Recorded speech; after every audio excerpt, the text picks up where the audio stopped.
Hello and welcome, everyone. Thank you for joining us for today's Labor, Education, Workforce, and Youth Development Committee, August 19th at 6 p.m. Again, thank you for joining us. You could be anywhere in the world, but you chose to be here with us. So the script that I read before all these meetings is a reminder to all of our folks watching. HPA-TV will be broadcasting tonight's Labor, Education, Workforce, Youth Development Committee, or for short, the acronym that we're using is LUI, live on Comcast TV, channel 96, and Frontier, channel 6032. It would also be streamed live on hpatv.org and the HPA-TV Facebook page. It will then be made available for future viewing on the HPA-TV YouTube channel. So with that being said, I want to dive into the agenda. Hello, Luchette. So I'll dive into the agenda. Council members, if you guys can give me some advice here. My other voting member, Jimmy Sanchez, is not yet logged in. Would you guys mind if we changed up the agenda a little bit? Because the Hartford Current item is a voting item, and I would like him to be present. Is that okay with everyone? Councilman Gale, Councilwoman Rossetti? Did he confirm? He did confirm earlier, Okay. but there's issues with hotspots. There he is. Let me try to dial in. Okay. Are you guys okay with us switching it around a little bit? Okay, great. So what I'll do is Ms. Nushette Blackburk has joined us today on behalf of the Hartford Public Schools. And thank you for doing that. And we'll bump that up in terms of communication. So the biggest interest from City Council perspective is many of our colleagues and many constituents have been reaching out to us in terms of having many questions about the return to school and the COVID plan. So, Nushette, I know that there has been numerous coverage and a long town hall meetings and various those things, and we're not asking for that. But if you can give us the quick bullet points in terms of the return plan, and then we'll open up to the floor for questions. So also introduce yourself and your title. Thank you. All right, thank you. So good evening, everyone. Can everyone hear me? Yes. Yes, all right. I'm going to apologize in advance. I am a working mom, and so it is dinner time at my house. And so my two fellows, 14 and 6, they're having dinner. So if you hear background noise, that's what it is. So just wanted to kind of share that with everyone. So my role at Hartford Public Schools, I'm the Chief of Family and Community Partnerships. And in my role, I work very closely with our families and all of our community partners. The Welcome Center also falls under our office. We also, in the last couple of years, we have implemented a role in the school district called Family and Community Service Support Providers, and they work very closely in the buildings with school leadership to assist our families. So that's just a little bit about our office. And of course, community schools. A few years ago, the Hartford Board of Education did vote that all of our schools would become community schools. So that work also falls under the Office of Family and Community Partnerships. So in regards to the question at hand, as far as the return to learn plan for Hartford Public Schools, the conversation, of course, began by us reaching out to families through our surveys. We've done direct outreach from our schools. To date, we've received upwards of 13,000 plus responses from families, and it's pretty much a middle of the road split as far as folks choosing online learning or in-person learning. School will begin on Tuesday, September 8th, and that will be a staggered start to week 1. So all of our students who have opted for in-person, all of them will not return on September 8th, but there will be a staggered start to that week for those families that chose in-person as an option. And also, September 8th is the start for all of our families that have chosen the online option. We are utilizing a operational decision meter, and the information that I'm sharing, this is public information. The presentations that we have done with our families via our town halls and also our community partners is available on our district website. So as Councilman LeBron asked, I'm trying to give just a high level overview. So the decision meter walks us through a determination of adjustments that will take place that will be guided by what is happening as it relates to the rate of risk as it relates to COVID-19. Additionally, just wanted to share, I'm trying to get to the big pieces. As I mentioned, there are two options for instruction. Option A is in person with transitions to hybrid or fully remote, depending on the operational decision meter. And then option B is online learning.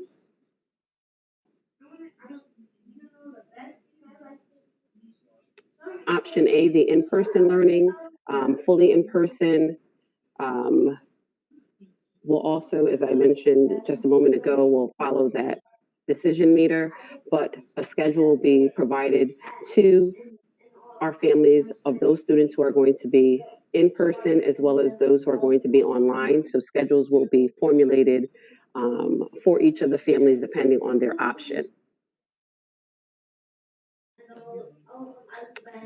Of course, looking at health and safety protocols, our teams have taken time to go through and create plans to ensure that our schools are going to be cleaned, school buildings, high touch areas will be disinfected, face masks will have to be worn by all of those in the building.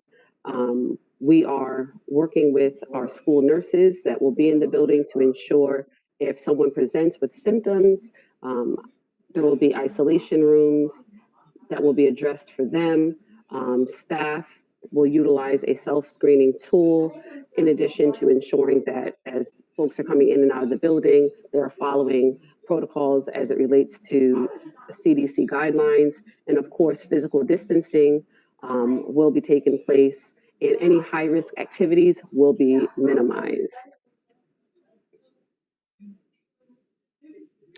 We will continue to have town halls and community conversations with our families. Actually, tomorrow we're having a community conversation that is going to focus on health and safety. One of our community partners will be joining us for that conversation.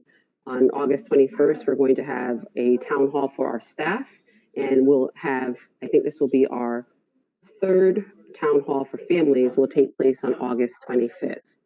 I also want to mention that in our schools, we are putting up signage, demarcations for physical distancing. We are also asking our families to begin the process with their children to go through safety prep.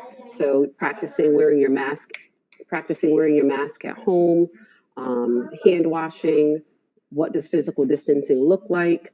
So we are really trying to work with our families as well as our staff to ensure that everyone is prepared to return to our buildings on September 8th. This week, there was a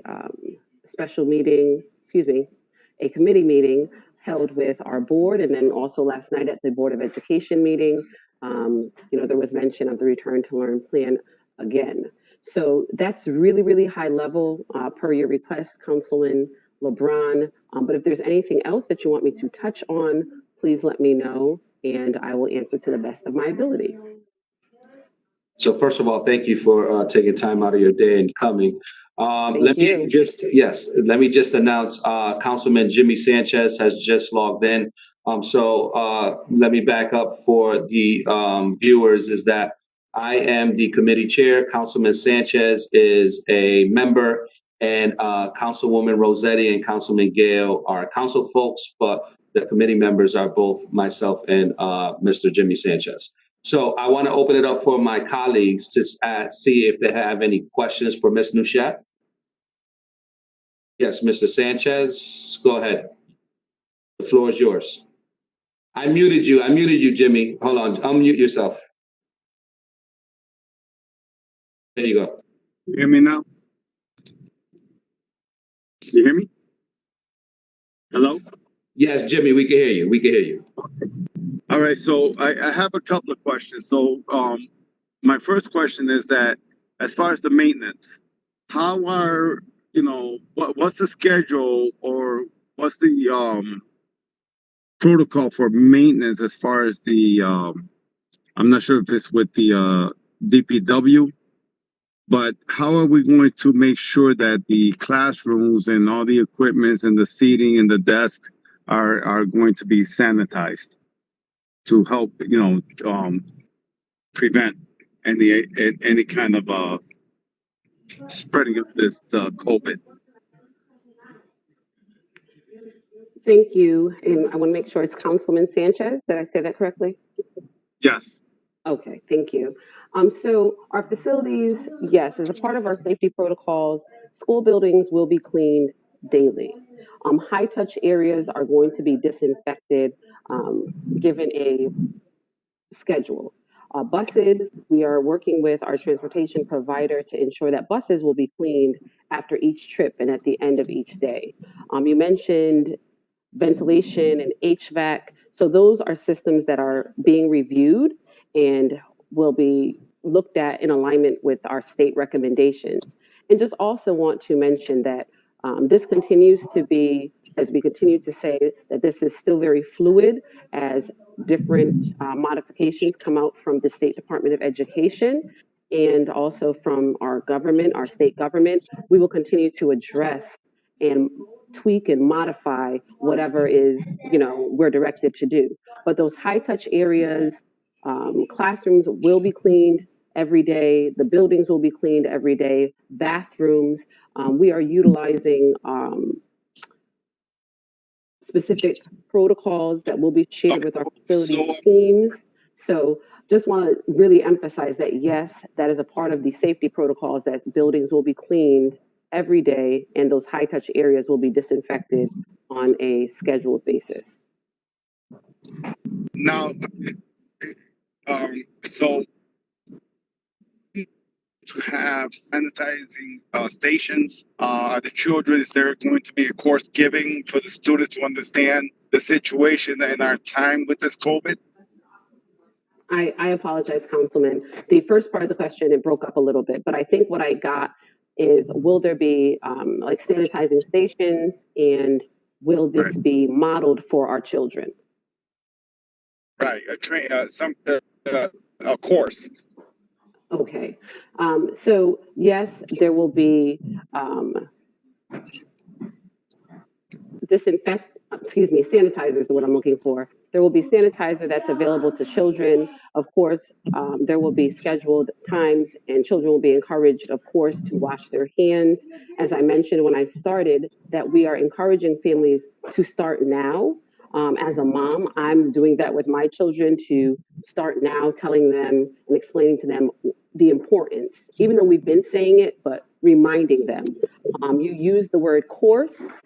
I'm sure it will be modeled, and our students will be reminded, but I can't say that we will have a course, like a specific course dedicated to teaching children like washing their hands, but we are expecting that it will be modeled for them at home, and there will be signage in our buildings reminding them of the importance of hand washing and just being sanitary. So when I mention course, it's not only for teaching our children, our students about the importance of sanitizing their hands and what have you. Is a course to help them understand the situation that this country Okay. is in with this disease, so that they can have a more focus on what's going on in their life, because this is affecting them more. It just probably more than what is affecting us. We're at least I'm at an age where I lived my childhood. I'm up there, okay. But they need to be careful, and they need to learn the situation so that they can protect themselves for the future. That type of course, and of course Love including the that. same piece. I thank you for that, Councilman. Definitely, I think something could be put together, and I'm sure there are probably short videos that are already out for students and families that the district could utilize, specifically through my office. That's a takeaway that I will write down to say that as a part of our engagement strategies that we're utilizing to ensure that we are showing that type of video and being able to provide it to families that they could also show to their students. So thank you for that. Okay, and then my other question is this, and I apologize because I'm actually on the island of Puerto Rico, taking care of my mother, and I'm just doing quite a few things at one time. So I had to, relieve myself from driving so I can concentrate on this meeting. So my next question is this. ¿Cómo? Okay, I'm sorry about that. So my next question, what has the state, what has the governor and what's the communication with at the state level in supporting the school system, Hartford and all the other cities and towns? What has been the state's involvement, or I want to make sure I'm capturing that. What is the state's level? What has been the state's involvement in supporting the city and the towns as far as opening up the school system? Have they some kind of protocol that we can follow? Because we need the state to support the city rather than the city deciding what decisions should be made. It should be the state deciding that, so that we can at least follow whatever protocol they feel is correct. Because we as a city, there's a liability issue here, at least as far as I'm concerned. There's a serious liability issue, and we need to make sure that the superintendent has the support from the state level. Thank you, Councilman. The state did provide reopening guidelines to all districts here in Connecticut, and using their kind of, I guess the correct word, their guideline, their template for reopening. Each district was charged with submitting to the state a reopening plan. In Hartford Public Schools, we did submit that reopening plan to the state. So they offered preliminary guidance, kind of overarching pieces, recommended pieces that needed to be adhered to, and then each district was charged with developing their own reopening plan. Okay, so then try to find the right wording. So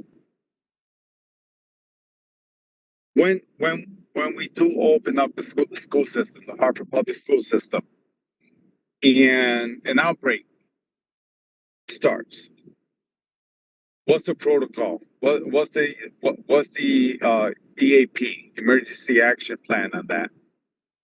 So with all of the reopening plans that were submitted to the state, that's a part of it. Every district had to create a very stepped process of what would happen if there was a surge or an uptick in COVID cases. And so, as I mentioned at the beginning of the call, and Councilman LeBron,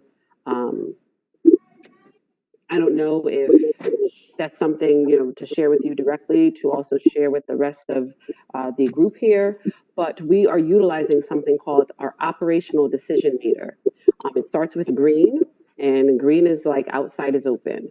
And then next, we are opening schools in that yellow band where it's a hybrid model. It's some in person and some online, understanding that right now in the city of Hartford, we are like at minimal, like really minimal risk. But I think your question is definitely well placed. But Hartford Public Schools, we have a plan in place that if there is an uptick, that is what we're going to follow. So all of our protocols that we've developed, our reopening plan is situated in that if there is an uptick, we're going to move to this band of how we're going to respond. And in that response, it covers everything from what we're going to do with our buses, our after school, before care providers would need to follow that plan for that particular band as it relates to upticks with COVID. But it's in that plan, and we're calling it our operational decision meter. And actually, tomorrow during the community conversation, that's one of the things we really want to stress on with our families, so they also understand how we are moving in that continuum of that decision meter. So, Ms. Nouchette, I think the other thing too is that the state had provided a decision matrix, right? Correct. And then the district absorbs that and then elaborates and then tweaks it. Got it. Correct. Okay. Yeah. And just two more. Call the meeting. So it's important to me because, my kids are already all grown up. I have grandkids, and this is important to me. It's important to so many families that reach out to me as well. We have to make sure that, we make the right decisions. And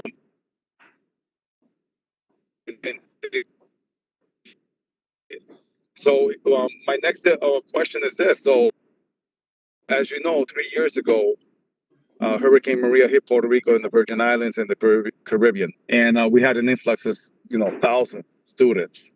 So we're in the hurricane season now.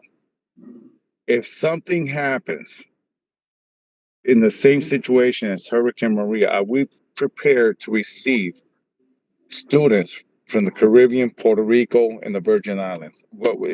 Is there something set in place for that? So I'm sorry, I didn't hear the last part, Councilman. Especially here with the COVID situation. Thank you. So the way in which we responded to the last two hurricanes that took place that allowed families to come into our district, given that we are in this COVID way, it would need to be revisited, because as families came to our district, yes, there were specific places that they could go to and be serviced. And because we're in this COVID way, that would have to be addressed and tweaked.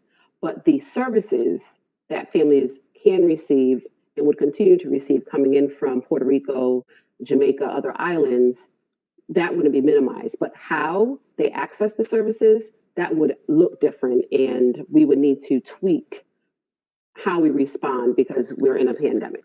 But definitely, as a district, we would be able to absorb them and still have the services that come through the Welcome Center and other agencies. But having a hub or a place to receive them, I think would look different because we're in a pandemic. Thank you for that. I'm going to hold back that last question. Okay. Thank you. Thank you so much. Thank you, Councilman Sanchez. I want to open up the floor to Councilwoman Rossetti or Councilman Gale. Yes, Councilwoman Rossetti. Yes. First of all, thank you very much for the information, and good to see you, Jimmy. What if a parent really doesn't feel safe to send their student? What are the options? Their child. For their child? So that family, they are able to select option B, which is fully online learning. And I will add that if a family selects option A, and for whatever reason they would like to move to a different option, we don't want families to feel that they can't move in between options, but understanding that if a parent chose option A in person and say they decided that they wanted to move to option B, yes, it may take us a little bit of time to make that pivot because we need to inform and get them all situated. But yes, if a parent doesn't feel comfortable for in person, they can definitely choose online. What do you think, or what is the ratio that we have available for A and B as far as, what if all of a sudden, I'm not saying this could happen, 85% of the people wanted B? Can you do that? Or are you going to say at a certain point, B is full? So as of right now, there isn't a particular ratio to either. Again, parents are going to let us know, and we've polled them through surveys. Right now, it's really like a 50-50 split. And as a district, if all of our students choose online, then that's what we would have to respond to. From March to June of this year, that's really what it was. All of our students were online. So there isn't like a demarcation to say we can only absorb X number of students for online learning. And I would go into the rabbit hole of the teacher piece, but I'll leave that to the experts. So thank you very much. Thank you, Councilwoman. Councilman Gale, any questions? Yeah, thank you, Mr. Chair. I don't have any particular questions about the school system's response to COVID at this point.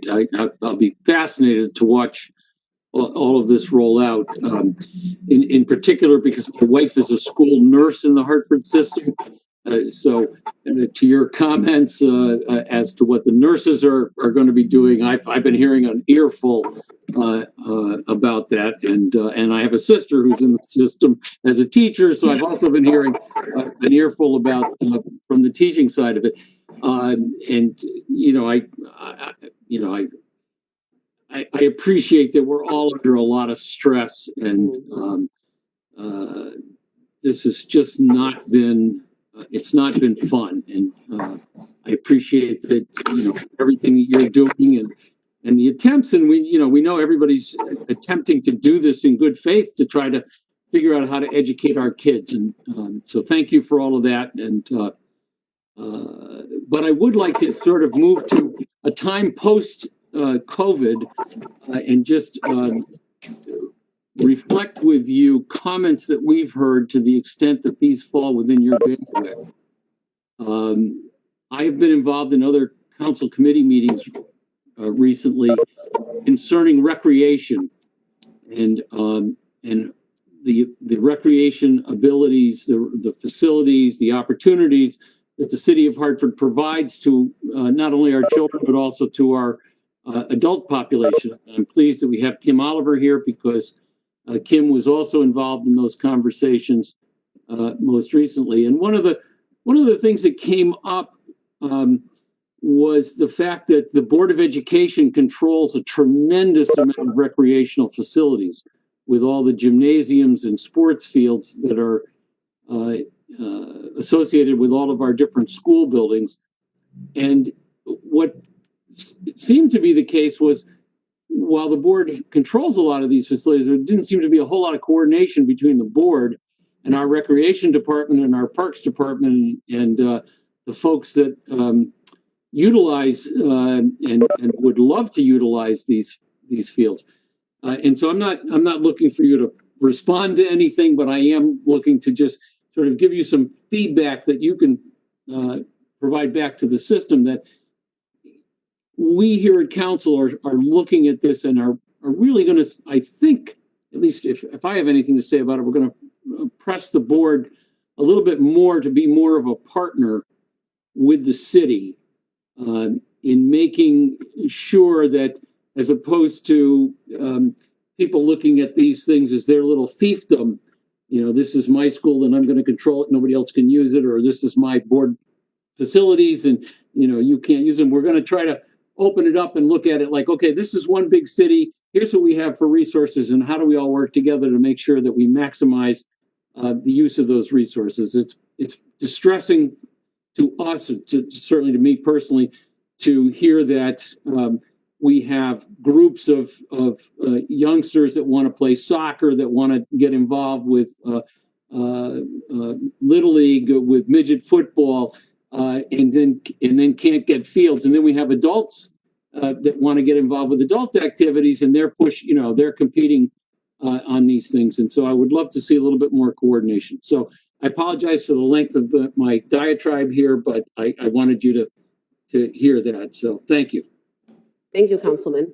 Thank you. So just in terms of, I know Ms. Blackburg has to leave. She has another engagement. So for the sake of time and for everyone here, thank you, Ms. Nouchette, for joining us and taking time out of your busy day. It's much appreciated.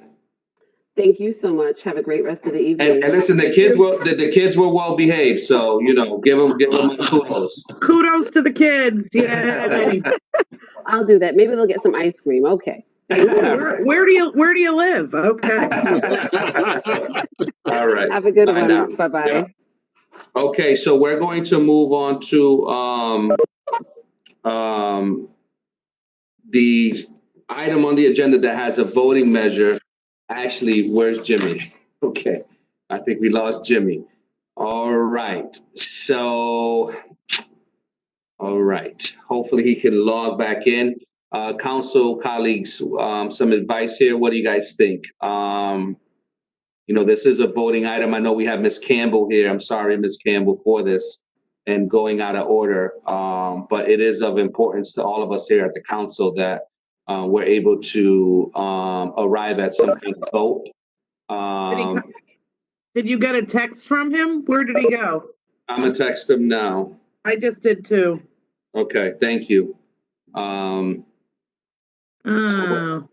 What do you think, Marilyn? Councilwoman Rossetti.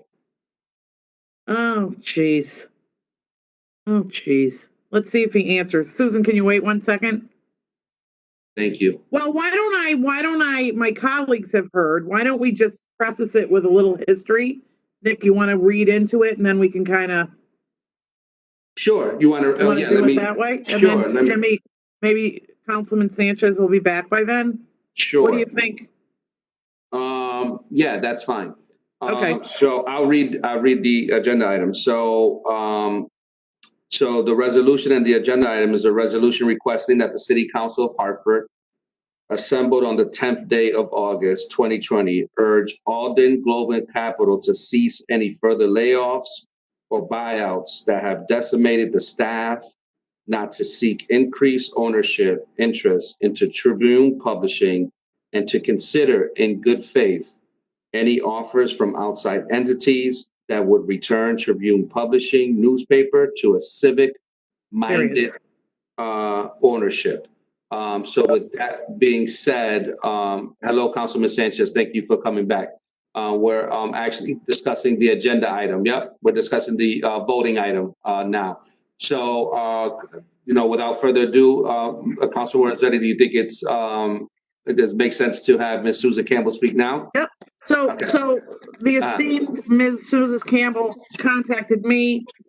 We had discussed this off and on for a bit, and COVID came about, and certainly I made it known to my colleagues, and I mean, it's pretty transparent, the thoughts on what we, feel, but I think we really would love to hear from you to really the depths of what this destruction has done to what was our paper, our, news, our, the people that we worked with. So Susan, please give us your perspective. You got to unmute yourself.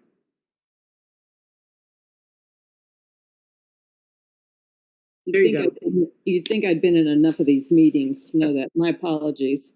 I'll just read what I wrote, but I'm happy to answer questions. And I want to thank you first for allowing me the opportunity to speak before this committee. What most readers have seen in America's oldest continuously published newspaper of late are more typos, a missed paper, or someone at the other end of the phone when you call to try to stop your delivery during a vacation. Because of slashes to the workforce that produces the current, the greater impact is far more troubling. There's no one at a local meeting to cover it, because when newspapers had more people on staff, they could afford to come to the Planning and Zoning Commission, to the town council meetings, to the occasional panel discussions. Reporters had time to be in neighborhoods and find out what's going on in those neighborhoods besides crime. And we know there's more going on in neighborhoods besides crime. The Vulture hedge fund, Alden Global Capital, owns 32% of the Tribune Company. They'd like to own more, but for now they've settled for a seat on the board for one of their founders. Alden is known for one thing and one thing only. They kill newspapers. The corporation walks through the battlefield of struggling newspapers, which pretty much describes all of them, lifts up the wounded, props them up at a computer, and then methodically sucks all the resources out until there's nothing left. There's shady business practices, including an accusation that they moved employee pension assets into their own accounts have earned the notice of the Federal Department of Labor. The next time someone wants to complain about local coverage or the lack thereof, remember that the dead last remainders of America's newsrooms are working as hard as they can, unless they've been furloughed, which has happened multiple times this summer at the Current. A smaller news source during a pandemic is not a winning combination. They are part of a broken business model, but your reporter, photographer, and editors are working as hard as they can.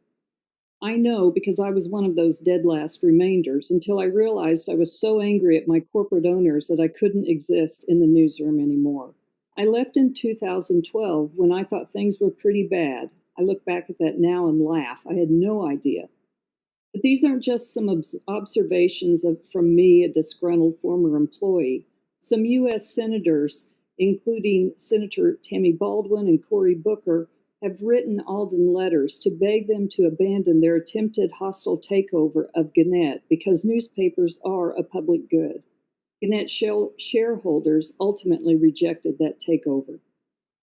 Alden's holdings include the Denver Post, where in December, members of the Denver City Council passed a resolution that called on the company to either invest in the Post or sell it. Alden has been draining the blood from that once respected newspaper since 2011. In January, two respected Chicago Tribune columnists wrote a New York Times op-ed calling attention to their own newspaper's struggles as an Alden holding. In February, the Chicago City Council passed a resolution similar to Denver's. We need such a resolution in Hartford, along with a concerted effort to save the newspaper that printed a copy of the Declaration of Independence and was sued for libel by Thomas Jefferson. We need a full-throated show of support, like that of State Senator Saud Anwar and Tony Huang. We need to encourage Alden to either put up or shut up. We need people to invest in local journalism. If the carnage continues, Alden will kill the Current. When that happens, we're left with a news desert, with our news being shoveled at us through social media, with its lack of fact checkers and professionalism. Our information age will suffer from an appalling lack of information right when we need it the most. Passivity in this case is not an option. This is our newspaper, just as this is our democracy. That's all I have to say.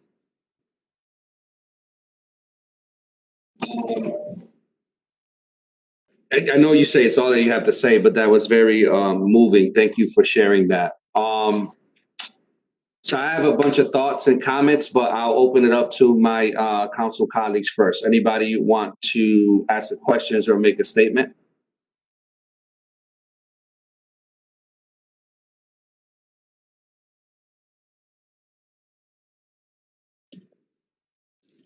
Councilman Gale? Yeah, thank you, Mr. Chair, and thank you, Susan. And I'm sure that you're reflecting the thoughts of many, if not all of the staff over at the Hartford Current. That dwindling number of folks. I just wondering a couple of things, if you know, since you were at the paper for a considerable period of time. Can you give us any numbers as to the amount of people that were in the newsroom, going back over, say 20 years ago, 10 years ago, and most recently, to your knowledge? I'm not sure I can be accurate. I've asked, and the number fluctuates depending on who I ask. For example, I don't know how many people are still on the news staff now. When the paper was at its biggest in the 1980s, early 90s, when I came along, please forgive me, but I remember hearing the figure 300 in the newsroom alone. I may be lying. There's significantly less now. Yeah, I've heard a number of 400 actually. Okay. So I'm trying not to lie. but and where do you think we are today in the newsroom? Around 50 to 100? That would be toward 100. Yeah. You mentioned that resolutions were passed in the city of Chicago and in Denver, and we have a resolution here. Any idea what the impact has been, if any, from passing these resolutions? I know that Alden has refused to attend meetings where they're asked about their business practices, but my thought is, in the end, Alden is a business, and if enough people say this is enough, stop it, they really are going to have to listen. All right, well, thank you for that. I have no other comments, Mr. Chair. Okay, any other questions, comments? Councilman Sanchez, I'm going to unmute you, Councilman Sanchez. The floor is yours. Thank you, thank you. Now I'm born and raised in Hartford, and I've done some tours when I was in school, grammar school, into the Hartford Current. It was an amazing tour where they had, they showed us the process of how the papers are being churned, and how they process the printing and all that. And then, of course, when the holidays were around, they had just like G Fox, they had an excellent display of Christmas themes. And my understanding is that the Hartford Current is actually older than the United States. Yes. Started, I believe, by Ebenezer. Ebenezer's the Scrooge guy, Scrooge. but Ebenezer Watson, I believe it was. 1764, yeah. So, it does concern me that we have the nation's oldest newspaper, in a situation of that's threatening. We cannot allow the Hartford Current to fall under either a monopoly or any other level of whether it's political structure or different terms of when it comes to business. We just can't allow this historical newspaper to fall under the situation that it's under right now, whereas it may become um, obsolete in the near future, and that's a concern. We need to support the history of the United States, but we also have to support the history of the city itself. And the Hartford Current is that part of the city. My question for you is this: now, the employees in the Hartford Current, are they represented by the union? They are part of the guild. I'm sorry, I couldn't hear you. Sure, they are part of the guild. Yes. Yes. Okay. So what's the situation with the union and the negotiation with with this new entity that took over the Hartford Current? I'm not in on the negotiations. My understanding is because Alden holds all the cards, that the guild has been able to push back somewhat.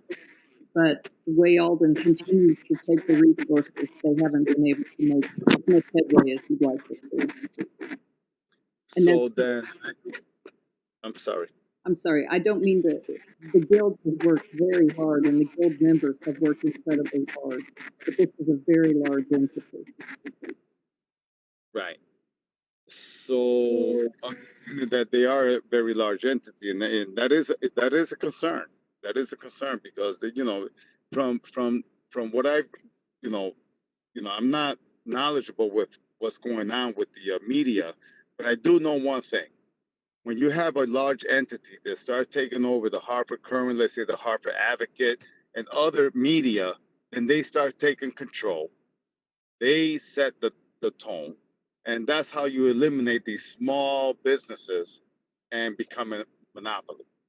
And this is the last thing we need for the Hartford Current. We don't need the Hartford Current to disappear. This is a historical newspaper company in the city of Hartford, the capital of Connecticut, and it's the oldest newspaper in the country. And it needs to be preserved. I will tell you this: I am supporting this resolution. I believe that we need to get the state representatives, state legislation to get involved to protect and preserve the Hartford Current, and I think that's the avenue we need to take. So I will be supporting this resolution. Thank you.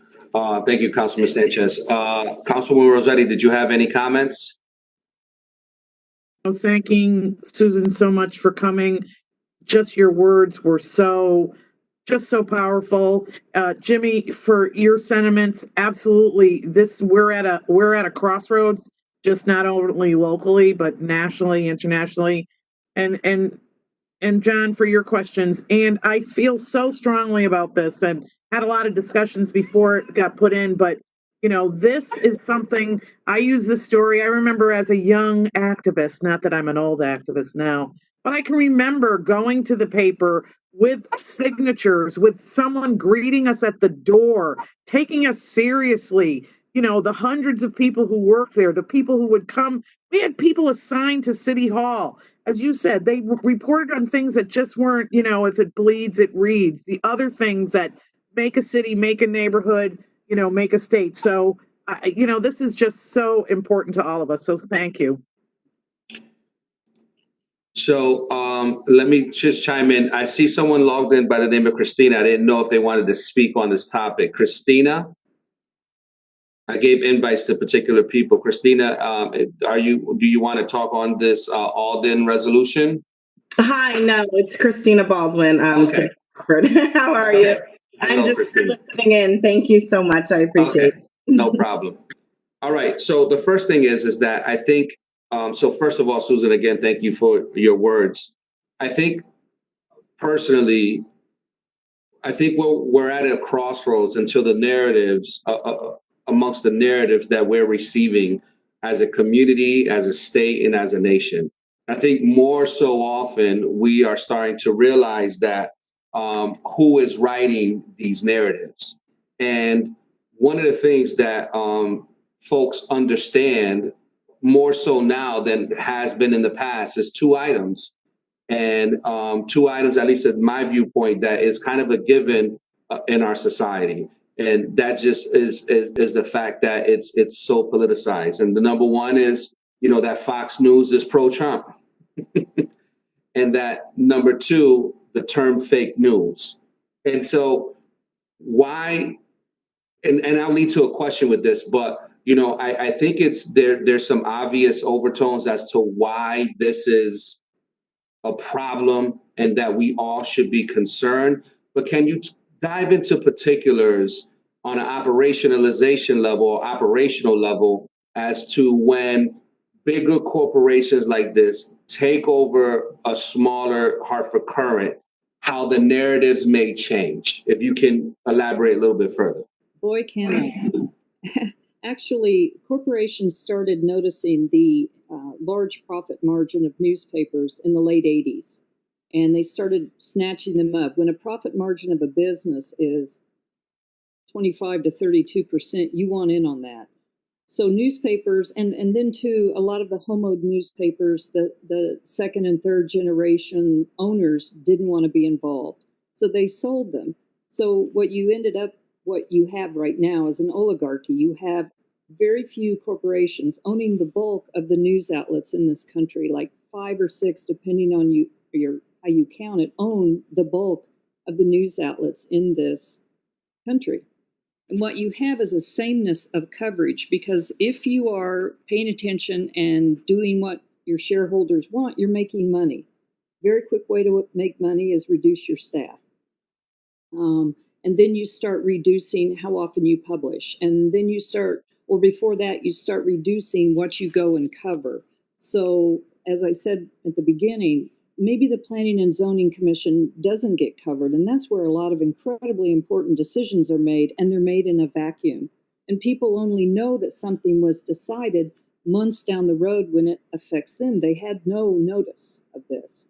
So what you'll see across Tribune papers is the exact same layout, some stories moved around, some stories plugged in, and maybe the outside covers are local, and then you open it up and they're the same newspaper. And that's a cost-saving device.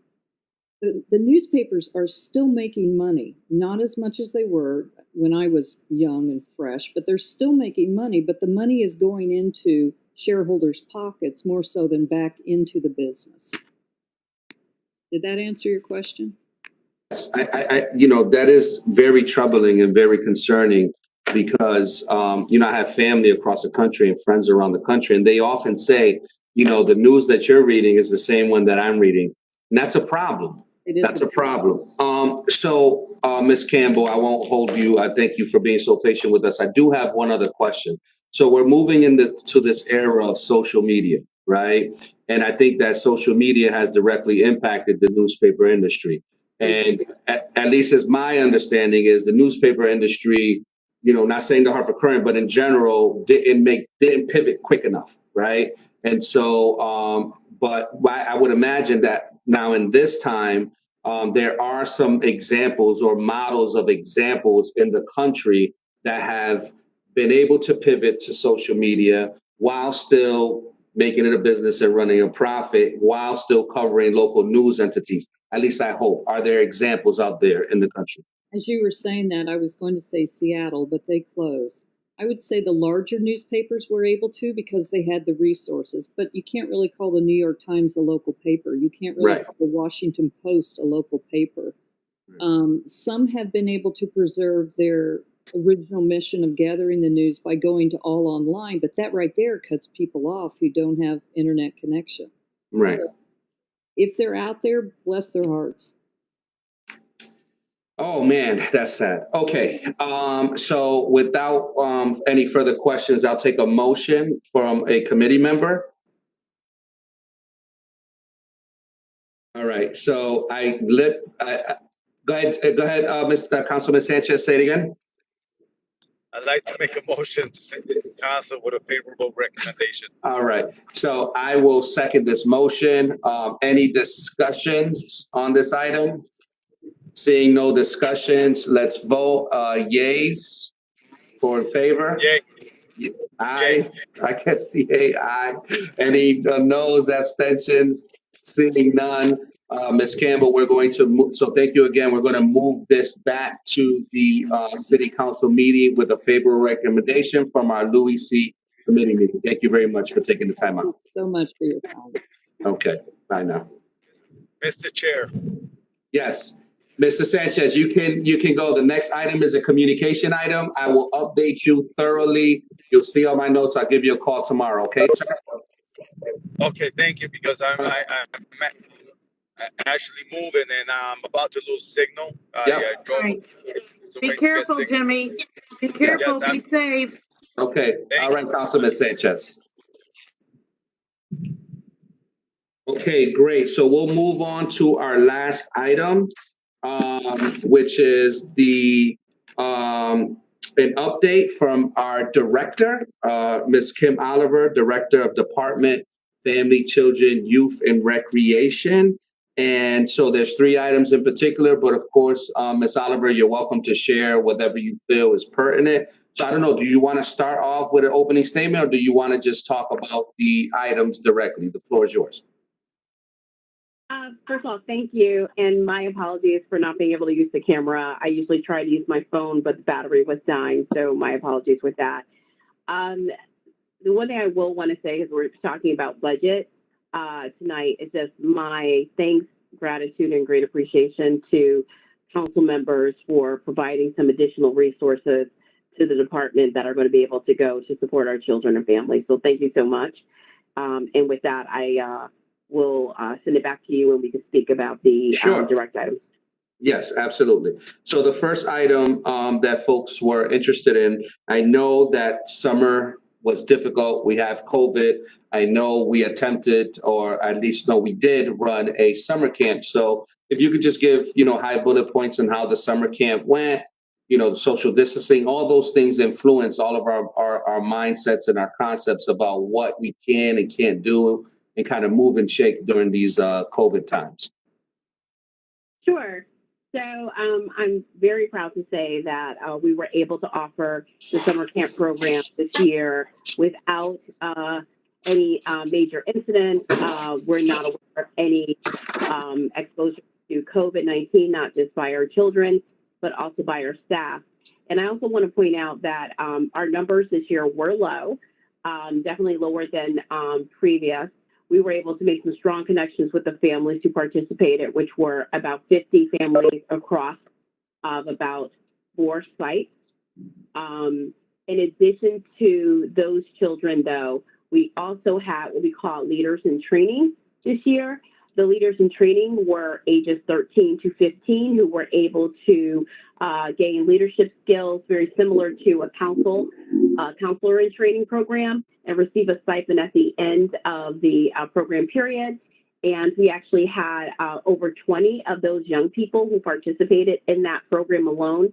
That was very much a hot ticket and things that parents were really interested in, especially in that age group, because we usually serve ages 8 to 12 years old.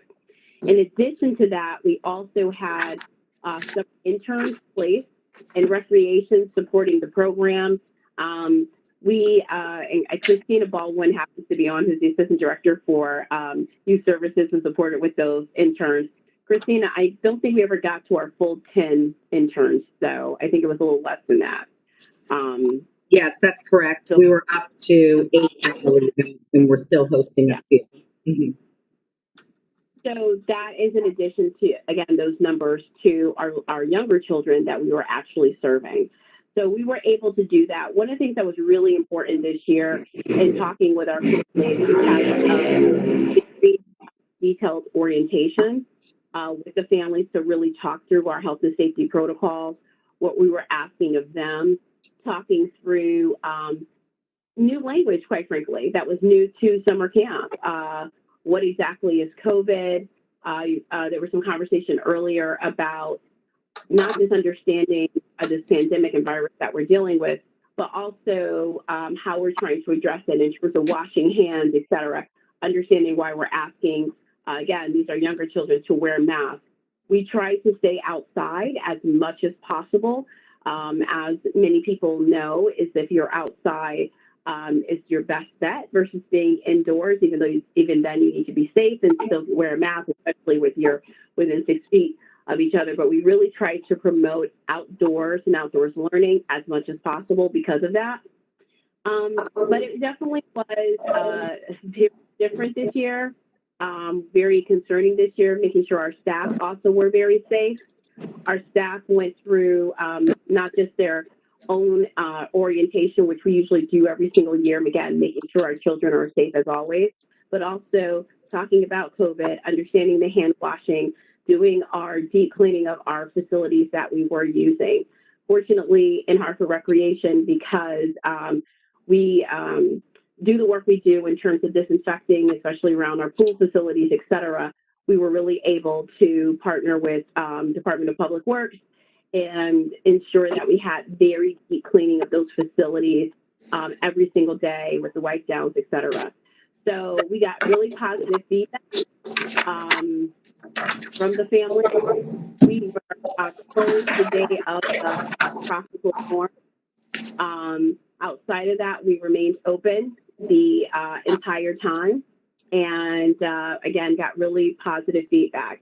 So I would say overall, definitely lower numbers than we've seen in the past, but very deep engagement with those families who actually did enroll their children. Thank you. So, Ms. Oliver, just piggybacking off of that, and so, I mean, do you feel like it was a good foundation that we can build off of? Like, you know, it's almost like a beta test. Would you agree? I would completely agree with you with that. The answer is yes.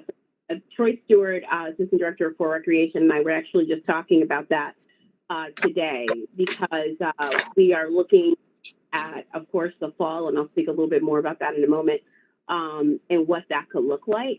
I think it really, bottom line, we always have to keep our children safe. That is a key value of recreation, regardless if we're in the pandemic or not. But this definitely takes it to a different level, being very honest. We also, quite frankly, did not have use of our Arroyo Recreation Center because of the important work that folks are doing over there in terms of the testing. So that was a little bit different for us to adjust to as well. We learned a lot, and I think not to overstate it, but I also learned that we could do it. And get through it and have those right protocols in place. And quite frankly, the other thing I'm able to do in our department is I was able to leverage what we had learned from early learning centers. So So our early learning centers, as many of you know, was open the entire time. And so there was definitely such great opportunity there in terms of the protocols that were developed with the temperature checks in the morning, the checklist, making sure that parents understood why we were saying, hey, don't come in the building, et cetera.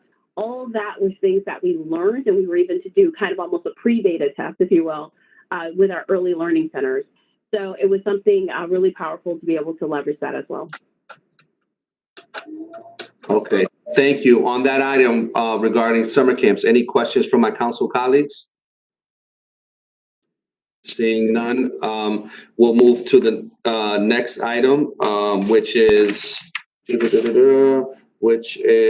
the early learning centers. And what I'm for the folks that are tuning in, what I'm referencing is with the early learning centers. This past budget cycle, we there was a push in terms of funding to let me find it. I had it available. Sorry, I just had it available. But my understanding there was we had initially voted for a larger increase for the Department of Children, Youth, Family, Recreation, but of course through the budget process and conversations and how those things goes, is that it was reduced by 75%, I believe. Ms. Oliver, if you can talk to that, has that gone through? If you could give us an update on the item to help the early childhood centers. Definitely. Again, thank you. I appreciate it. And even though it was reduced, it's something that we were very happy to see and not expecting. So it was a very happy surprise. I think one of the things that's really important to point out is something that may be obvious to our council members here, as well as those who may be watching us. Child care is critically important. And as a child care system, while we have some great work we do in the city of Hartford, as well as across the state, great innovation, have been learning labs, nationally recognized for so many things. We have a system that's built on some very weak foundations. And what we were able to do with the $100,000 that we received, in particular for early learning, was to really think about where were some holes that we could help to plug, and how could we do things that were quick. You mentioned the early learning center. If we look at our larger early learning in our early childhood education system, one of the really key components and our unsung heroes to some degree is our family child care providers. These are licensed providers. They are regulated by the state, but these are usually our home-based providers. Many of us know somebody who usually is keeping children in their home. They are following certain safety protocols, and they're their own business people, and they serve our children. They're part of the community. They look like the community, and some amazing people that we think is helping to raise and take care of our children. We here at the city have been working with about 50 or so of these providers for many years, and because we were fortunate to really take on work that was initially started by La Casa de Puerto Rico. And I want to lift up Ana Cartagena as well as Shailene Lopez and the great work they have done over the years, over 20 years of work cultivating these relationships with these providers. These providers serve hundreds of children, over 250 children. But one of the issues they had through the entire time with COVID is that while we consistently were sending our children to these places that never closed, they struggle with not just keeping their business running, but things as simple as the PPE for them, having the support of additional healthcare support and nursing, having business sustainability plans, really thinking through the impact of social learning and the trauma that the children and our families and everybody was going through. So what I requested to do with our budget department was to allocate $65,000 of that $100,000 towards salary to support a new role in our department to provide more formal support and infrastructure. What we've been doing thus far with the support of the two ladies I mentioned have been, quite frankly, off the side of our desk.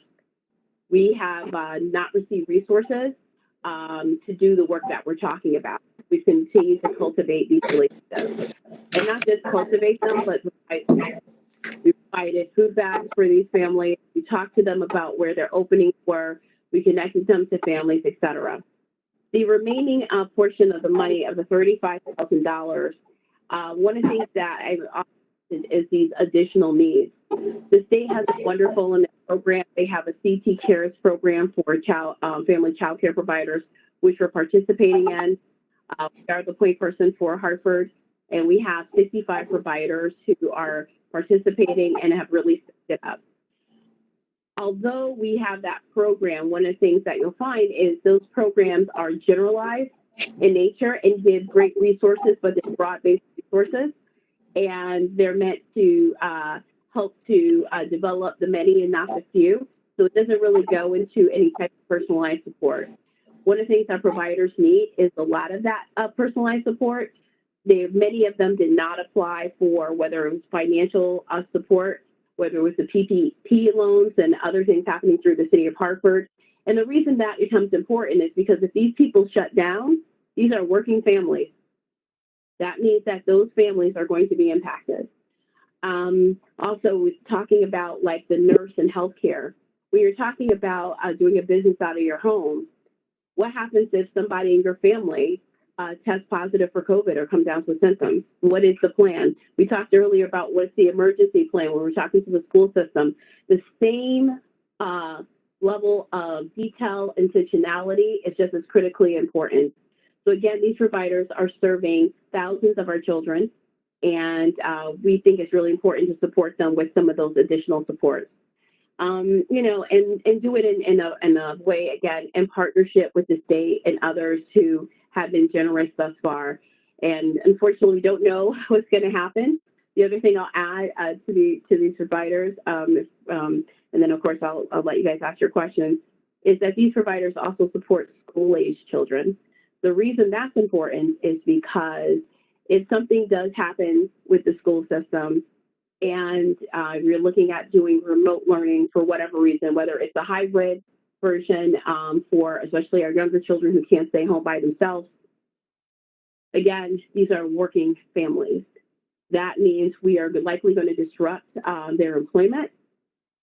Obviously not intentionally, but we are talking about usually the people who are essential workers are people deep in our community that are so dependent upon these family child care providers.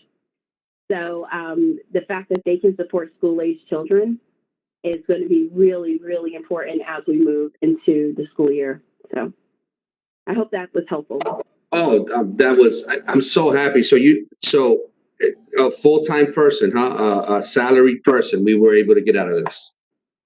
Yes, and I was able to do that, and taking a little bit of that, the state funded special funds for to support these families. I mentioned that CT Cares program, right? And we're going to have, and it's going to be transformative. I'm really, really excited about it. Thank you. That's what I'm saying. So, you're making me excited. I'm very excited about it too.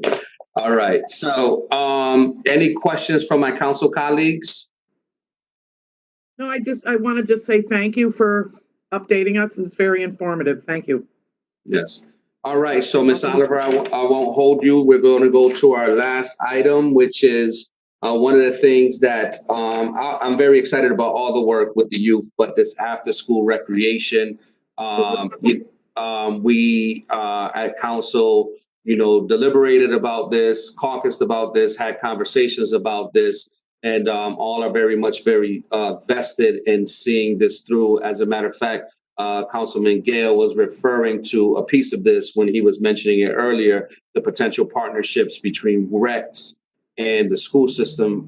Just as a quick anecdotal story, that's how I grew up. I went to Noah Webster School, and the gym was used by the community. There was an after-school program. I remember learning how to play bumper pool. I still very much I don't see bumper pool anywhere anymore, but I just remember that and how much fun we used to have. So anyway, with that being said, the line item we reallocated or budgeted 155,000 to Department of Family, Children, Youth, and Recreation for the purposes of supporting after school and weekend recreational activities. So the floor is yours.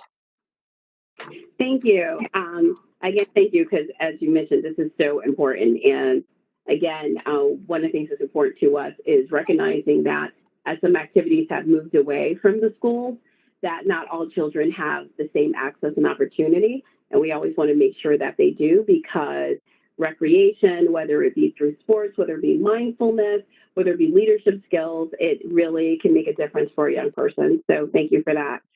So one of the things that we did, and I think it's really good news, but I will acknowledge it's still in development, is that I'm working directly with Hartford Public Schools through partnerships with Thea Montanez, Leonie Arroyo as our Director of Health and Human Services, Nushet Blackburk, who was on the call earlier as the Chief of Family and Community Partnerships, as well as the Superintendent herself on this issue. And partly because of the reality that that COVID-19 really has put in front of all of us. It is really forcing the need for partnership, period. I really commend everyone for understanding just how critical this is. And I go back to that set of school-age children. So in the past, what we were able to do was Recreation has been working with schools for years. The issue was it really was not at a systems level. So what would happen is that you would have certain partnerships based on the principal. And you were getting to that a little bit earlier, right? So if the principal was there and it was a good relationship, we would have a relationship and a program there for those students for some years. And then that principal would potentially move on, or there were certain changes in the school, et cetera, and that no longer existed.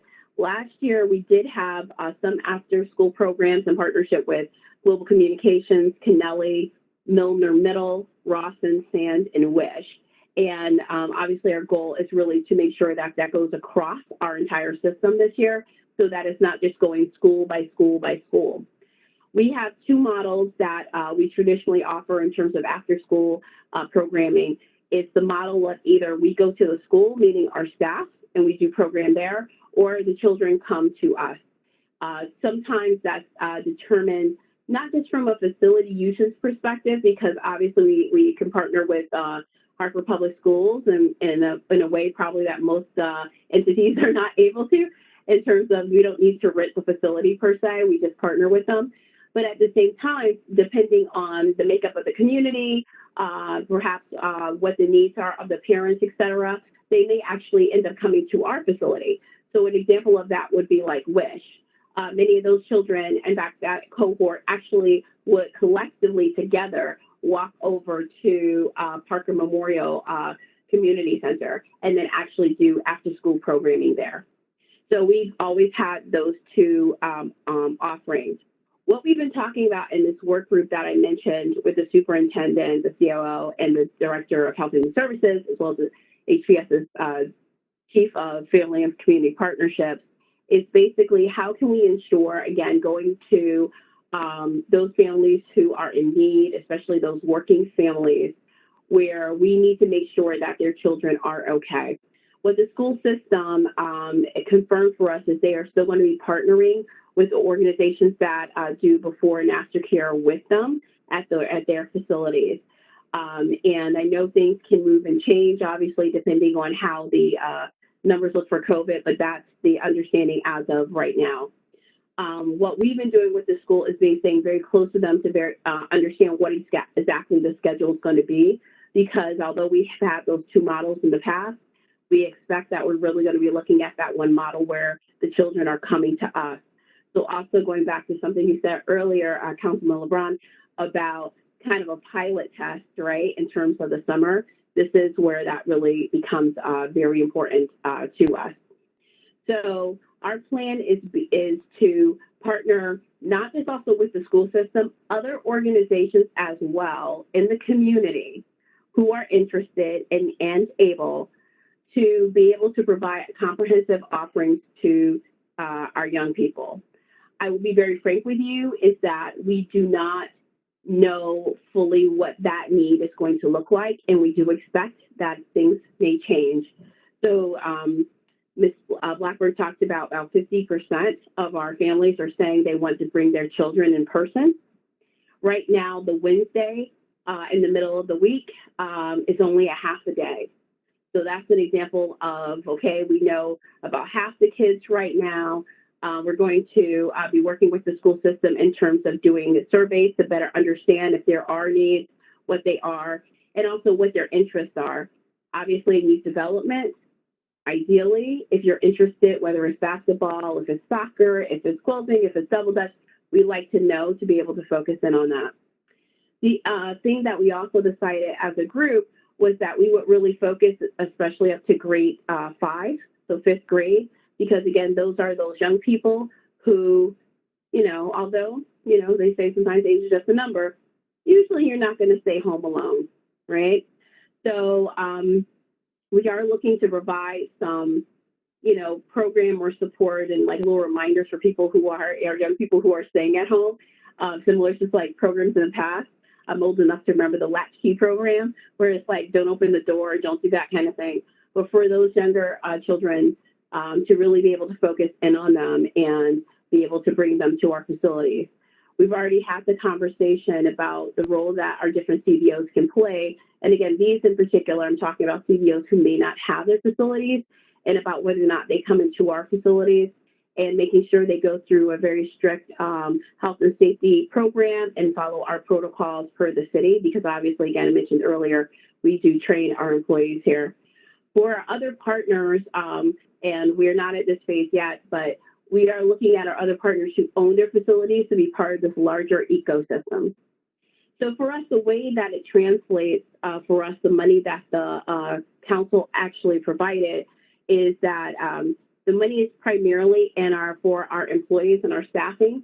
For Hartford Recreation, there is money there for food, as well as, so something is called payments to outside agencies, which means like different services. So for example, if, I'm trying to think of something that, let's say if we had a group of youth that were really interested in a certain type of dance, being able to bring that to them, et cetera. We feel pretty positive about where we are. I will tell you the fact that that need is shifting and moving. It's going to be a little interesting. So another thing that may look very different than our programs in the past is usually you kind of signed up with us, right? So we would see you every single day. We would know, you know, you're coming, et cetera, versus a drop-in model, more of that kind of model. Okay, I need support today. So we're building in that kind of adaptability and flexibility. We've also in the past, by the way, thank you so much for the funding to support more food, because usually, as you guys know, food insecurity is a big deal for our children. And we do provide snacks. And the other thing that we've been able to do successfully in the past, and we're hoping to be able to do it, is to partner with either the school system or with a community renewal team as part of the meals program to be able to bring dinner to our children. And so we've done that very successfully in the past and hoping to bring that back. So the good news is we have a very strong working team working on this. It is a little hard as the uncertainties come into play, and we are waiting for more information to come back from parents for us to have a stronger figure in terms of the number of children. And we know it's definitely obviously going to be much more than what we can directly serve ourselves. But that's the direction that we're going in. You know, I hope that was a help. Oh, yeah, it was very helpful. So I'm very pleased that the working group has begun. You know, I was a latchkey kid, and I remember the latchkey program and how much it meant to me, particularly my sister. By the time she was coming up, there was other different programs, but I heavily relied on the latchkey program very much. But a couple of things that I just want to bring up is that in the discussions in caucus and amongst council members, we had ideas as to how we seen these things, or how we would have liked to have seen these things. So I would offer, I would like to offer, not just myself, but maybe my council colleagues or some staff to be able to be involved in conversations in these things. So, if there are these meetings, we definitely would like to be a part of these conversations, because the way we see it, it's all interconnected and interrelated, as you were, as the council folks were talking about earlier. At the other committee meeting, there's this interplay between, and this intersectionality between Rex and the school system. And so we would love to be able to be part of the discussions with that groups.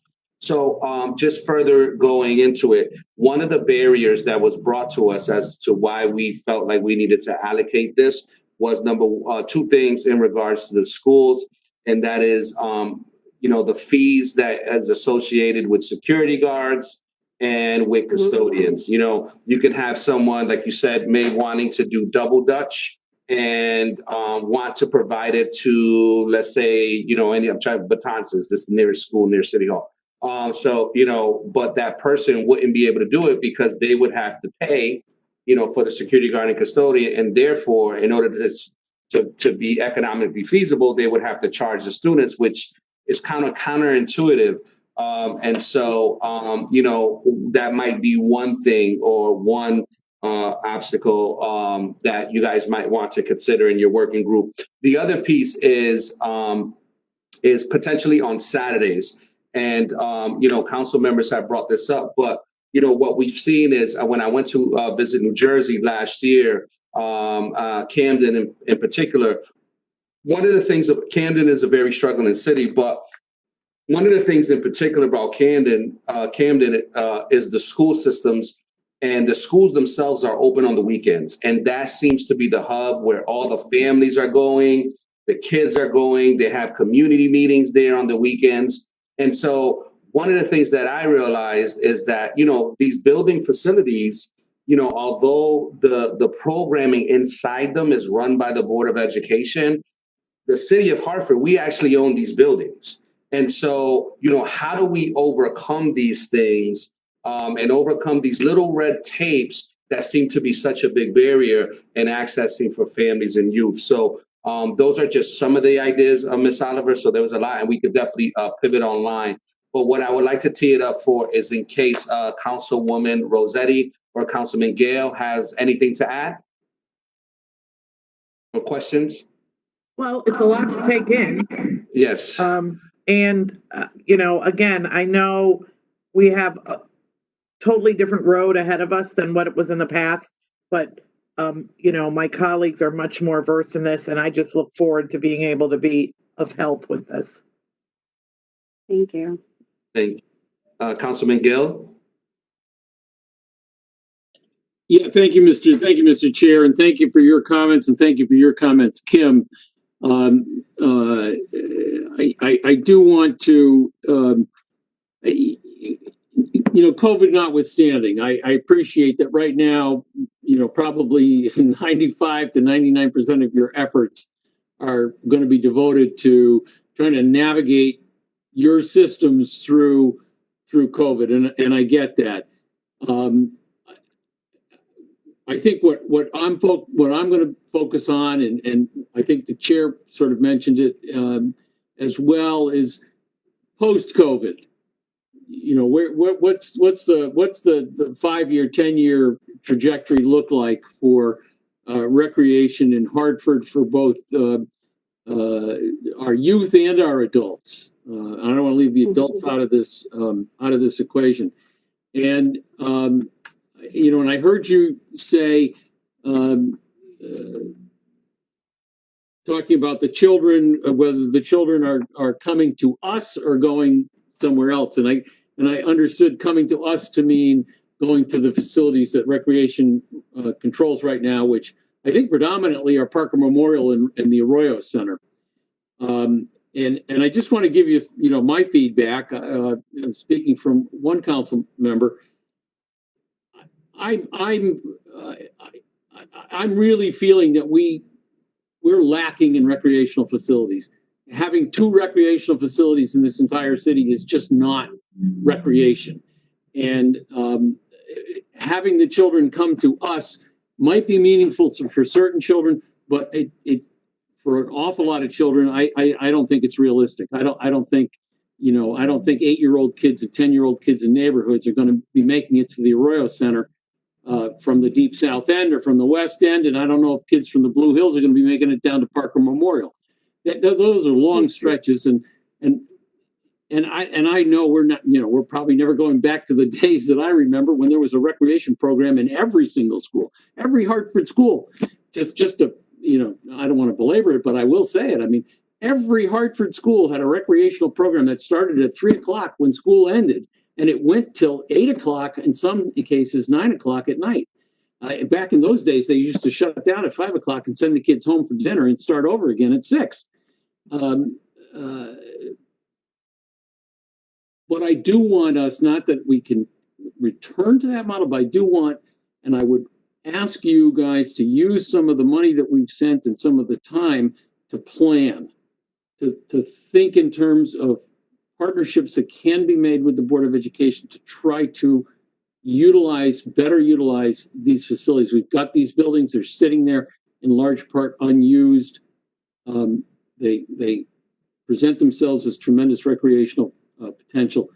And as I mentioned, not only for our kids, but also for our neighborhoods, for adults in our neighborhoods, potentially. So again, I just wanted to sort of lay that out there. I'm not necessarily looking for a response, but just so you can hear what one council person's thought process was in voting to send some more money to recreation. I really want to see an attempt long term, and I will say, if I'm way off base, then I want to hear that too. I want to find out that where recreation is going. Right? I mean, I'm years away from this stuff, so maybe my thought process is just way out of whack, and that's fine. Bring me back to center, or send me off to the farm. But I do want us to have some conversation about that. Yes, thank you, Councilor Gill, for your comments. I would say you're not off base. I think the important word you said is planning and capacity, because part of what's been going on is that we're running, and some of this definitely takes planning. There has been pre-COVID, which is like a lifetime ago, conversations for us to build basically a larger, what we would call like a recreation network across the city, where we're connecting our centers to our schools and to our libraries, and that we're able to provide recreational services across the recreation continuum, right? So I know in recreation, it means different things to different people, but one of the things that's really important to us and Hartford Recreation is, I mentioned access and opportunity. It's an issue around equity, quite frankly. And we want to make sure that our children do have access. Yes, we have 2 beautiful big recreation centers, and we have a smaller recreation center in Messner and an even smaller one in Willie Ware. And to your point, if transportation is an issue or you're not living right down the street, you're likely not going to have the same accessibility. I usually tell the story, born and raised in the North End, as you guys know, I live on Vine Street near across from Keeney Park, and I never went to what is now Parker Memorial. I did, but I know all these people that they were right there, they did. And I want to ensure that our children and our families are able to be making informed choices. And yeah, maybe you don't want to go to a recreation center, and in this day and age, there's other ways to engage in recreation. But at the same time, to your point, recreation is about connections with people. It's about skill building. And when you get down to those fundamentals, a lot of that stuff needs to be in person and be in a place that's safe for our children and where they can grow. And so I don't think you're off base at all. And I definitely will work to really make sure that there's some type of plan that we can work towards, that we could present. One of the reasons Christina Baldwin is on the call is we've been working in our department to ensure that we have representation across the different committees And so that when we can have ongoing conversations as well, so that while Councilman LeBron, I know you outreached to make sure I could be here tonight, which I appreciate you doing that, making sure that we have, and not just any staff member, but to have leadership staff available at all times. But I look forward to where we're going to have some additional and then multiple conversations with all of you, because I think it's helpful also to have the perspective of not being so close inside of it, right? That I'm dealing with, and sometimes I may be aware or trying to do something and realizing that that message is not getting out, and also the importance of hearing other voices. So I appreciate that.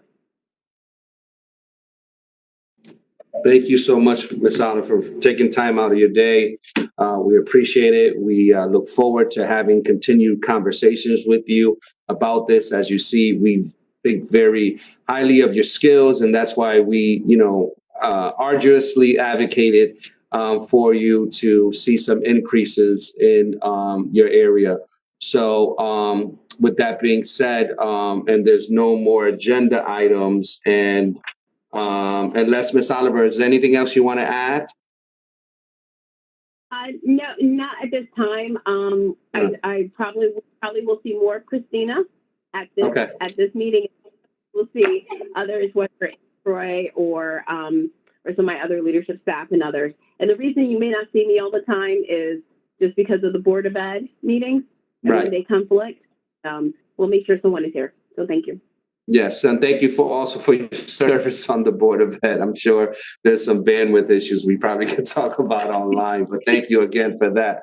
All right, with that being said, we welcome Christina. Christina, you're always going to be a welcome member here. Update us and keep us updated. So with that being said, yes. I don't know, Christina, did you want to add anything? I want to make sure, you've been on, so patient. Is there anything you could...